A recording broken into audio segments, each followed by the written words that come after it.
Hey Glamfam, Linwood here. Please forgive my unprofessional attire. I've been doing work in the garage today, but I have been answering so many comments lately about this one question. I just got like 3 more in a row, so I was like, I need to stop and address this.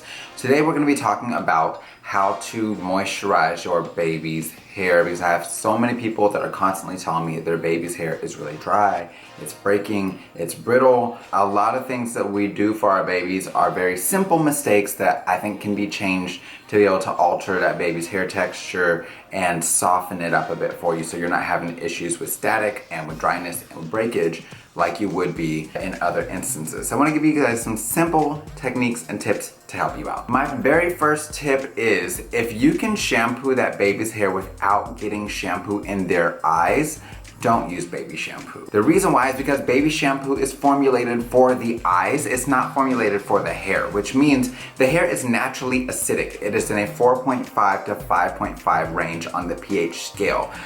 Baby shampoo is alkaline because alkaline products are less likely to burn the eyes or don't burn the eyes. So if it gets in there, it's more comfortable for them. And let's be real, babies are the most slippery creatures you've ever seen when they are wet. I've got like 22 million kids, I'm telling you guys, I know this by experience. If you get a baby wet, they're like a slip and slide. They're everywhere. It's crazy. They're all over the place. If you cannot safely shampoo your baby's hair, then you should probably stick with the baby shampoo. If you can safely shampoo your baby's hair without getting it in their eyes, then I would switch to a regular, gentle, natural, sulfate-free shampoo. Something like Shea Moisture's Moisture Retention Shampoo can be fantastic for that, followed up with a conditioner.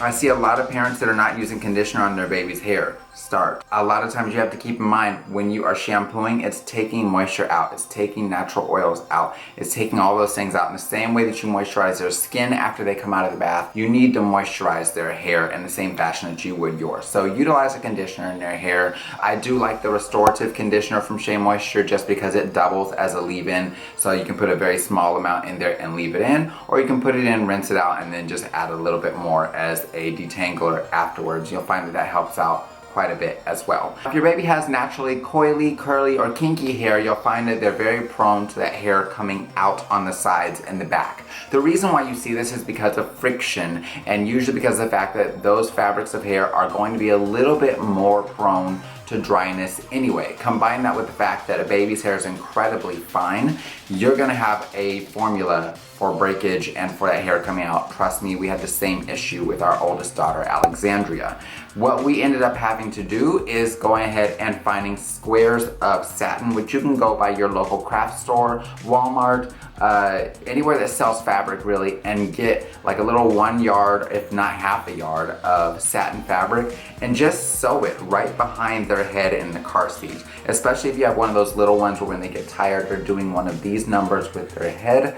It allows you to ensure that that friction alone is not going to cause breakage on their hair, because that constant rubbing on a thirsty fabric on top of that is just prone to lead to that. Not only that, satin is a more moisture repellent fabric choice than something like cotton, lycra, nylon, something along those lines are going to be more moisture absorbent, which means it's going to absorb moisture out of that baby's hair. And if it's already dry because you've been using baby shampoo and no conditioner, you've got an accident waiting to happen on your hands. It does help out if you can get them on satin sheets as well, but finding satin sheets in little people sizes is near impossible. So I would highly suggest going onto a site like Etsy, that's ETSY.com, and finding someone who is a crafter that is willing to go ahead and make you fitted crib sheets that are made of satin as well. You'll find that your baby's hair will be breaking significantly less. Their skin will feel significantly softer as well, which is a power tip if your baby has eczema and their skin is constantly dry, or psoriasis where that skin is constantly dry as well. Putting them on a moisture repellent fabric or a more moisture repellent fabric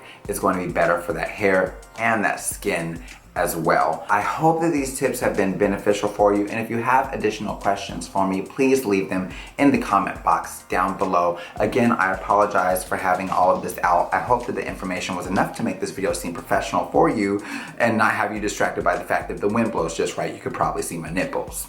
Until next time, you guys, take care, God bless, stay glam, and you know I love you, boo.